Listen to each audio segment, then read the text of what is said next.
Hello traders, welcome back to our channel.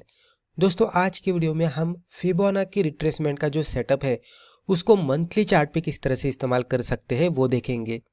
दोस्तों, Fibonacci retracement का setup monthly chart पे ही क्यों इस्तेमाल करना है, इसके पीछे के रीज़न क्या है वो भी समझने की कोशिश करेंगे। पहले थोड़ा इंट्रोडक्शन देखते हैं और फिर आगे बढ़ते हैं। तो जनरली यहाँ पे क्या होता है कि जब भी मार्केट में हम ट्रेड करते हैं तो शॉर्ट टर्म के सपोर्ट जोन्स होते हैं, लॉन्ग टर्म के सपोर्ट जोन्स होते हैं, इंट्राडे के सपोर्ट जोन्स होते हैं।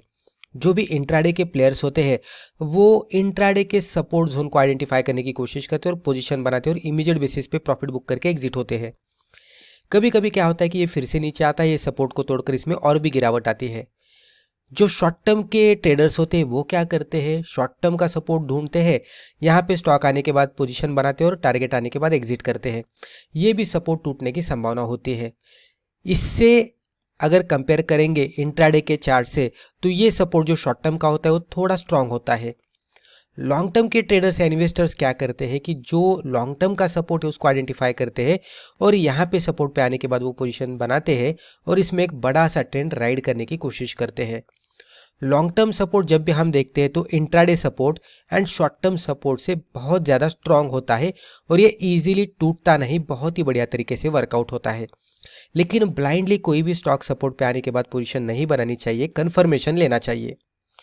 दोस्तों, जनरली जो लॉन्ग टर्म के सपोर्ट जोन्स होते हैं वहाँ पे ऐसा देखने को मिलता है कि प्राइस चार्ट जब भी आता है तो लॉन्ग टर्म के सपोर्ट जोन पे थोड़ा रुकता हुआ हमें प्राइस चार्ट दिखेगा और फिर ट्रेंड को कंटिन्यू करेगा। तो हमें लॉन्ग टर्म के सपोर्ट जोन्स को आइडेंटिफाई करने के लिए लॉन्ग टर्म का चार्ट चाहिए होता है। तो लॉन्ग टर्म का चार्ट अगर हम ओपन करते तो डेफिनेटली हम मंथली चार्ट का इस्तेमाल करेंगे और मंथली चार्ट पे लॉन्ग टर्म का सपोर्ट आइडेंटिफाई करने के लिए हम टूल का इस्तेमाल कर सकते हैं, जो कि एक पावरफुल टूल है जिसको हम फिबोनाची रिट्रेसमेंट कहते हैं और उसको हम मंथली चार्ट पे ड्रॉ करेंगे। मंथली चार्ट पे फिबोनाची रिट्रेसमेंट टूल ड्रॉ करने के बाद हमें ऑटोमेटिकली हमारे सामने जो लेवल्स होते हैं या तो जो सपोर्ट एंड रेजिस्टेंस जोन होते हैं लॉन्ग टर्म के चार्ट पे वो हमारे सामने आते हैं। अभी लॉन्ग टर्म के चार्ट पे जो भी सपोर्ट एंड रेजिस्टेंस जोन्स होते हैं वो बहुत ही स्ट्रांग होते हैं, इजीली टूटते नहीं है। रेजिस्टेंस भी रहेगा या तो सपोर्ट भी रहेगा, इजीली टूटेगा नहीं। लेकिन कोई कंफर्मेशन जब भी मिलता है तो वो बहुत ही बढ़िया तरीके से वर्कआउट होता है। लॉन्ग टर्म के सपोर्ट जोन को आइडेंटिफाई करके स्विंग ट्रेडर्स भी ट्रेड कर सकते हैं, शॉर्ट टर्म ट्रेडर्स भी उसमें एंट्री एग्जिट कर सकते हैं और लॉन्ग टर्म ट्रेडर्स भी एज अ पोजीशन बनाकर उसको लॉन्ग टर्म के लिए होल्ड भी कर सकते हैं। मंथली चार्ट का हमने यहाँ पे इस्तेमाल क्यों किया है तो उसके पीछे बहुत ही सिंपल से रीजन है। जब भी हम फिबोनाची टूल का इस्तेमाल करते हैं तो जनरली देखा जाता है कि जो इंट्राडे के ट्रेडर्स होते हैं वो 5 मिनट के चार्ट पे, 15 मिनट के चार्ट पे, इवन 1 आवर के चार्ट पे फिबोनाची रिट्रेसमेंट टूल का इस्तेमाल करके सपोर्ट रेजिस्टेंस ड्रॉ करते हैं और ट्रेड करते हैं। दोस्तों, जब भी हमें पोजीशन बनानी होती है, पोजिशनल ट्रेडिंग करनी होती है या तो डिलीवरी बेस्ड ट्रेडिंग करनी होती है और हम एक अच्छा खासा टारगेट एक्सपेक्ट करते हैं तो छोटे छोटे सपोर्ट का आइडेंटिफिकेशन करके कोई फ़ायदा नहीं होता। जो भी लॉन्ग टर्म का ट्रेंड चल रहा है और जो भी लॉन्ग टर्म का सपोर्ट है उसको आइडेंटिफाई करके वहाँ पे पोजीशन बनाना बहुत ही इंपॉर्टेंट होता है। और जो भी प्रोफेशनल ट्रेडर्स या इन्वेस्टर्स होते हैं तो वो एक्चुअली यही देखते हैं कि लॉन्ग टर्म का ट्रेंड क्या चल रहा है। वो डेली चार्ट, इवन अगर हम देखेंगे तो यहाँ पे तो 5 मिनट, 15 मिनट, आवरली चार्ट तो देखना ही नहीं है। लेकिन फिर भी हम स्विंग ट्रेडिंग कर रहे हैं, शॉर्ट टर्म ट्रेडिंग कर रहे हैं, लॉन्ग टर्म ट्रेडिंग कर रहे हैं तो आप 4 आवर का चार्ट इस्तेमाल कर सकते हैं, डेली चार्ट इस्तेमाल कर सकते हैं, लेकिन वहाँ पे भी आपको नॉइज़ देखने को मिलेगा। इवन वीकली चार्ट पे भी कभी कभी नॉइज़ देखने को मिलता है, जो नॉइज़ मंथली चार्ट पे पूरी तरह से खत्म होता हुआ दिखता है, एटलीस्ट कम तो होता हुआ दिखता है। तो ये बेसिक रीज़न होता है मंथली चार्ट इस्तेमाल करने का, क्योंकि ये लॉन्ग टर्म ट्रेंड बता देता है और शॉर्ट टर्म ट्रेंड के जो नॉइज़ बनते हैं चार्ट पे वो थोड़ा अवॉइड करता है, इग्नोर करता है। हमारी ट्रेडिंग स्ट्रेटजी में जो भी हमें कन्फ्यूजन दे रहे होते हैं तो उसको थोड़ा बाजू में रखता है। और जो बिग मनी होते हैं यानी कि जो बड़े प्लेयर्स होते हैं तो वो एग्जैक्टली लॉन्ग टर्म का ट्रेंड पता करके ही उसमें पोजीशन बनाते हैं, फॉलोड बाय वो फंडामेंटल स्टडी करेंगे, सब कुछ करेंगे, लेकिन टेक्निकली जब भी वो देखेंगे तो लॉन्ग टर्म का ट्रेंड देखकर ही वो वहाँ पे बड़ा पैसा लगाएंगे। नेक्स्ट पॉइंट है वाई फिबोनाची। तो फिबोनाची का रिट्रेसमेंट का टूल इस्तेमाल क्यों करना है। दोस्तों, जब भी हम as a beginner level traders जब भी वो मंथली चार्ट इस्तेमाल करते हैं और खाली प्राइस एक्शन को देखकर सपोर्ट या रेजिस्टेंस ड्रॉ करने की कोशिश करते हैं तो मल्टीपल टाइम्स ऐसा देखा जाता है कि वो गलत तरीके से सपोर्ट एंड रेजिस्टेंस ड्रॉ कर रहे हैं by using trend lines. Right. अगर गलत तरीके से आप सपोर्ट एंड रेजिस्टेंस ड्रॉ करेंगे तो आपके डिसीजन भी गलत होंगे, क्योंकि आप सपोर्ट पे बाय करेंगे और वो वर्कआउट नहीं हुआ तो स्टॉप लॉस हिट होगा। रेजिस्टेंस पे सेल करना है, अगर आपने गलत रेजिस्टेंस ड्रॉ किया है तो कभी कभी ये हो सकता है कि आपने रेजिस्टेंस यहाँ पे ड्रॉ किया ऊपर के साइड में और एक्चुअल में रेजिस्टेंस यहाँ पे है, तो यहाँ पे ही जो ट्रेडर्स होते हैं या इन्वेस्टर्स होते हैं वो प्रॉफिट बुक करके यहाँ से ही निकलने लगेंगे और आप ये लेवल का वेट करेंगे और आप बोलेंगे कि स्टॉक ने टारगेट हिट ही नहीं किया और यहाँ से ही रिवर्स हो गया, राइट। तो सपोर्ट एंड रेजिस्टेंस ड्रॉ करना बहुत ही इंपॉर्टेंट होता है, जो बेसिक अगर हम देखेंगे तो एक बेसिक होता है टेक्निकल एनालिसिस का, लेकिन बिगिनर लेवल के लोगों को थोड़ा डिफिकल्ट जाता है इनिशियल लेवल में। तो उसके बजाय अगर हम फिबोनाची रिट्रेसमेंट का टूल इस्तेमाल करके अच्छी तरह से इसको सीखते हैं ड्रॉ करने का, तो डेफिनेटली हम बहुत ही आसानी से लॉन्ग टर्म के चार्ट पे भी proper resistance and support draw कर पाएंगे।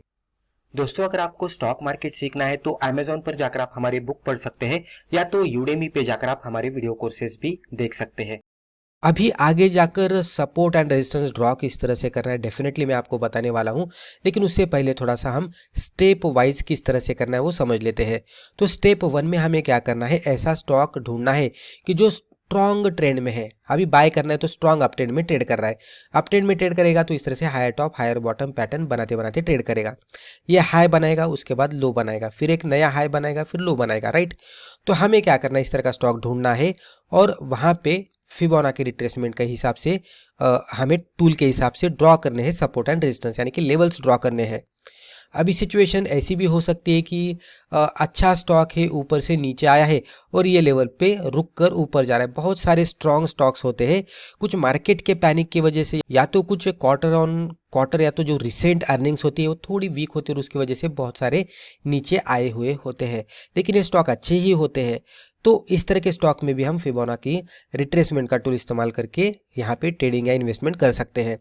तो वो भी मैं बताऊंगा आगे जाकर कि सिचुएशन किस तरह से बनेगी चार्ट पे। तो ये फिबोनाची रिट्रेसमेंट का टूल इस्तेमाल करके प्रॉपरली हमें लेवल्स ड्रॉ करने हैं। उसके बाद गोल्डन जोन का हमें आइडेंटिफिकेशन करना है।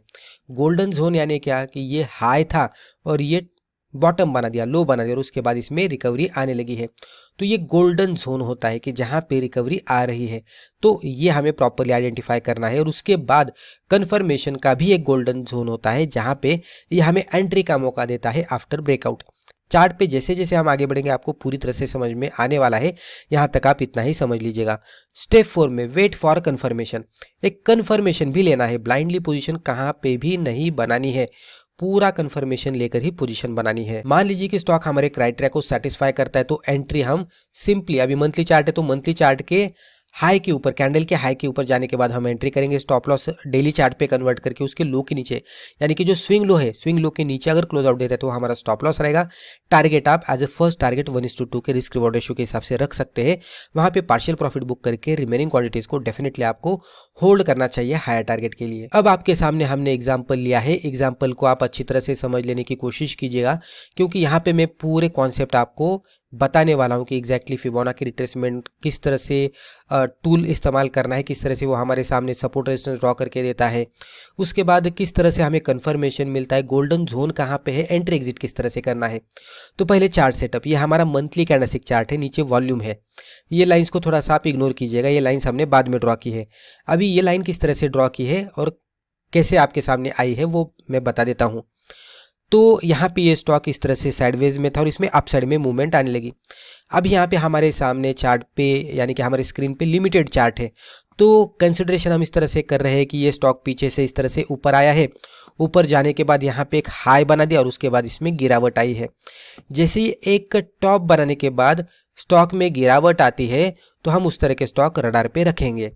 ये स्टॉक कब तक रडार पर रखेंगे, तो जब तक ये एक सेकेंड पॉइंट नहीं बना था तब तक।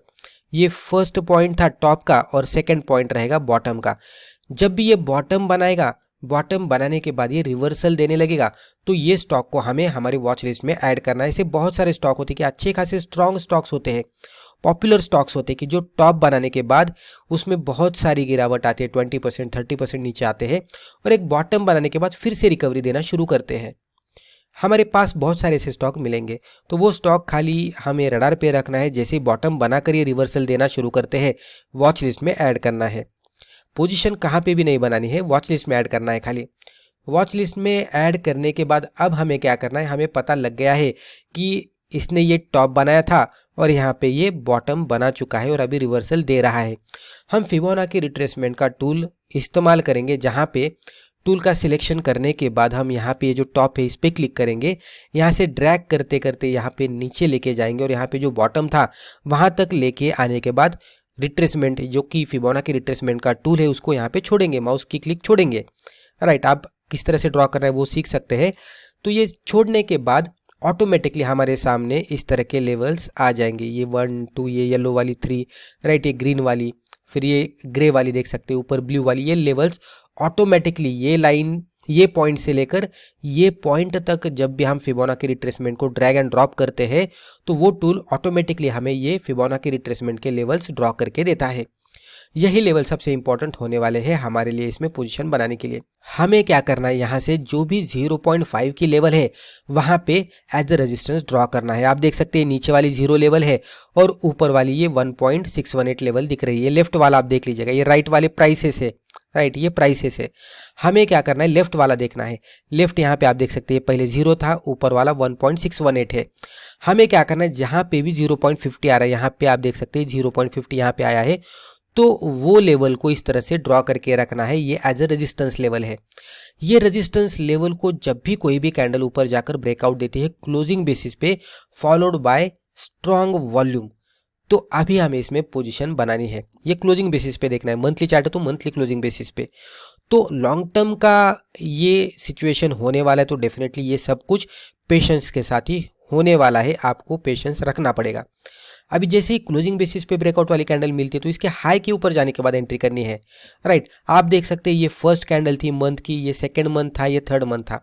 ये तीनों मंथ के कैंडल ने इसका हाई ब्रेक ही नहीं किया, लेकिन ये फोर्थ मंथ के कैंडल ने फाइनली इसका हाई ब्रेक किया। तो हमें वेट करना पड़ा एंट्री करने के लिए, तो जल्दबाजी में एंट्री नहीं करनी है। तो ये कैंडल पे जैसे इसका हाई ब्रेक हुआ हमने इसमें पोजीशन बनाई। जो भी रिसेंट स्विंग लो आपको दिखता है डेली चार्ट के हिसाब से वहाँ पे आप स्टॉप लॉस लगा सकते हैं और सिंपली 1:2 का टारगेट आने के बाद आप पार्शियल प्रॉफिट बुक कीजिएगा और रिमेनिंग क्वांटिटीज को आप होल्ड कर सकते हैं, जो कि स्टॉक का चार्ट अगर आप देखेंगे तो यहाँ तक आता हुआ दिखा है।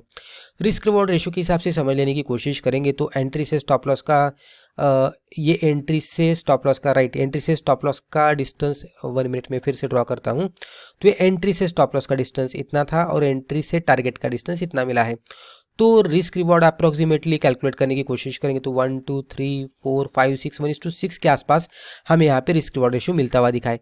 ये हमारा सपोर्ट था, ये हमारी एंट्री थी और ये डेली चार्ट पे स्विंग लो के नीचे स्टॉप लॉस रहेगा। तो मैंने यहाँ पे एक जनरली अप्रोक्सीमेशन कर कर यहाँ पे ये ट्रेंड लाइन मार्कआउट की है, ये हमारा स्टॉप लॉस था। तो ये कंसिडरेशन करने के बाद इतना रिस्क रिवॉर्ड रेशियो मिलता हुआ दिखा है, जो कि बहुत ही बढ़िया माना जाता है।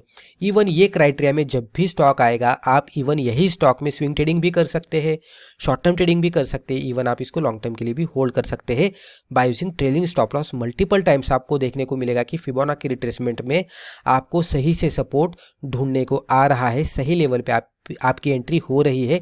हालांकि ये सपोर्ट यहाँ पे था लेकिन हमने यहाँ पे इमीडिएट बेसिस पे पोजीशन नहीं बनाई क्योंकि यहाँ से नीचे जाने की फिर से संभावना होती है।